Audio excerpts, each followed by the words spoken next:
Les habla desde La Habana Reinaldo Escobar, con el propósito de comentarles en Cómo lo viví los acontecimientos que más me han impactado a lo largo de estos últimos 65 años. Estas no son mis memorias, aunque sean memorias mías. Bueno, quisiera primero disculparme porque el viernes 8, como estaba prometido, no pudo salir al aire este podcast Cómo lo viví. Pero bueno, como dicen las personas mayores, estos fueron fuerzas mayores. Estábamos hablando de el huracán que pasó por las cercanías de La Habana y la caída del sistema eléctrico nacional que se juntaron para conspirar contra la salida de este podcast. Quizás debería contar cómo viví este huracán Rafael y cómo he vivido esta caída del CEN que me deja sin electricidad durante ya casi 72 horas. Pero bueno, realmente voy a seguir la rima de este programa. En noviembre de 2015, miles de cubanos que estaban tratando de salir de Cuba hacia Estados Unidos pasaron por Costa Rica y con intención de seguir a pie en caravana hacia los Estados Unidos. Llegué a pasar por Nicaragua, por Guatemala, en fin, ese recorrido que todo el mundo conoce. Pero, ¿qué ocurrió? Que en la frontera entre Costa Rica y Nicaragua, el ejército nicaragüense impidió el paso de los cubanos. Ahí estuve yo, en Costa Rica, en San José de Costa Rica, en la frontera. Pude entrevistar a varios cubanos que estaban en esta situación. Tengo que decir que muchos de ellos decían que no podían darme la entrevista porque su familia no sabía que ellos estaban en esa situación. Una señora, recuerdo, me dijo: si mi mamá se entera que yo no estoy en Ecuador comprando ropa, sino que estoy aquí jugándome la vida en esta frontera, le va a dar algo. No puedo darle mi nombre, periodista. Así me contestó. Otra persona que me decía: mira, compadre, yo no sé si me van a virar para Cuba, y tú sabes, si yo hablo por aquí me voy a buscar un problema. Bueno, así, hasta que finalmente alguien me dijo: mira, habla con Roberto, que ese está loco. Roberto no estaba loco, Roberto era un hombre decentísimo que me dio el primer testimonio en aquel albergue donde los costarricenses le brindaron una inestimable ayuda a los cubanos que querían cruzar.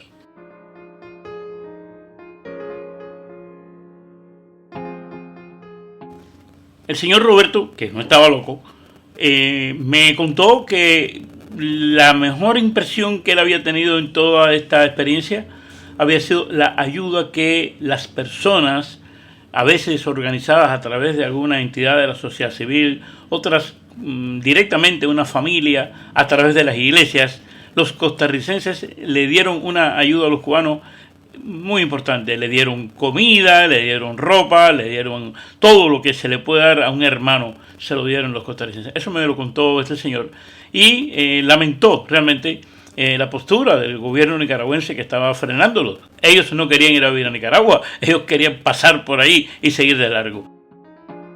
Pocos días después, estando todavía en Costa Rica, a través de un amigo cubano que me sirvió de enlace, pude entrevistar a Luis Guillermo Solís, el presidente de Costa Rica, que en sus palabras muy, muy sinceras estaba realmente muy sorprendido de cómo los cubanos escapaban de su país de esa manera.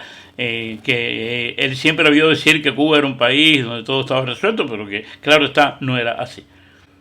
Aquellos días en San José, además de conocer a los ticos, que son gente maravillosa, me sirvieron a mí para comprender de primera mano algo que realmente hay que haber vivido para entenderlo a cabalidad.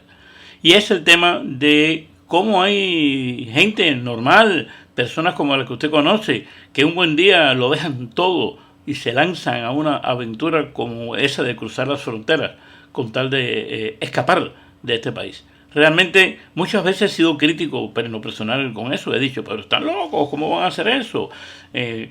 Si no, es decir, uno puede valorar de que estas personas no están realmente corriendo un peligro inminente de muerte, que no están siendo incluso directamente perseguidos para ser encarcelados o para ser fusilados. No, sencillamente están jugándose la vida para tener una mejor vida.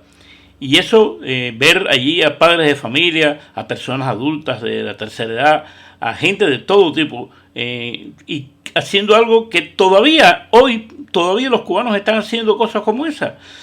E incluso con la terrible amenaza de que cuando lleguen al lugar final donde están esperando, pues sean devueltos, sean deportados. Y ese es el drama más intenso que yo creo que está viviendo hoy la nación cubana. Por una parte, la sangría, la hemorragia que significa para el país perder a todas estas personas, y por otra, el drama personal de estos cubanos que no se merecen realmente estar sufriendo lo que están sufriendo. No se lo merecen.